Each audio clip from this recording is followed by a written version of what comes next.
The extreme heat has been in the news almost every day, which increases our chances for heat exhaustion. For some help and guidance, we're joined now by Dr. Janice Hermann, who is our OSU Extension nutrition specialist. And Janice, really the hydration is very important. Talk about signs of dehydration. Well, signs of dehydration start really early. Actually, once you are thirsty, that's a sign you're losing body water. But thirst, fatigue, dry mouth, it can also lead to confusion. And with more severe water loss, you can have a decrease in your blood pressure as well as a reduced ability to maintain your body temperature. And eventually, that can lead to heat exhaustion or heat stroke. Probably we need way more water than we realize, especially when it's this hot outside. Yes, the adequate intake for water for males is 3.7 liters and for females is 2.7 liters. And that's just an adequate intake. If you are physically active or you're out in hot, humid weather, your needs may be even higher.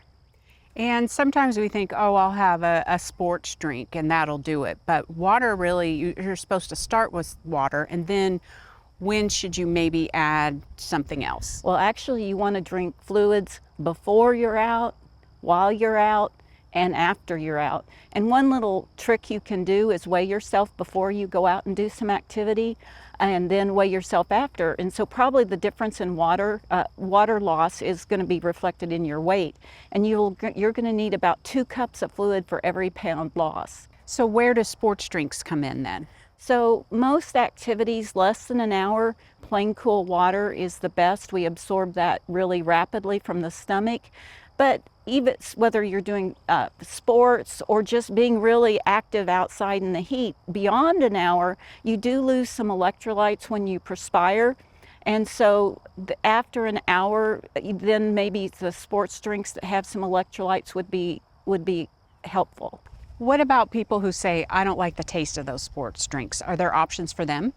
So you can just flavor your water with lemon or lime, but also there are hydration packets that you can add to water that provide electrolytes that can be beneficial.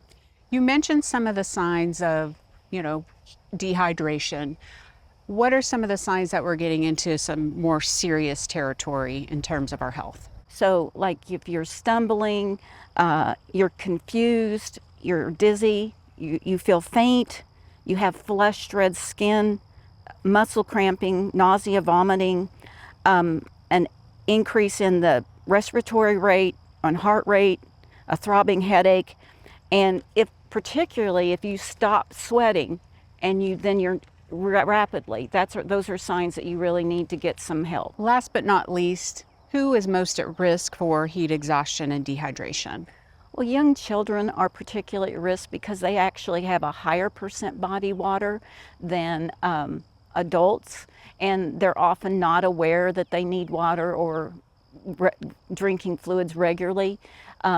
Older adults are particularly at risk because there's several things that occur with aging that put them at higher risk. Older adults may not feel thirsty. The kidneys are less able to conserve water. As we get older, we have less muscle and more fat, and a lot of water is in muscle. So when you lose muscle, you're losing that reserve of water. And then again, older adults may self-limit water intake due to concerns of incontinence or mobility. Well, great information, Janice. Thanks for spending a few minutes with us. Very important information this time of year, and we're not even into August yet. Okay, we'll see you again soon.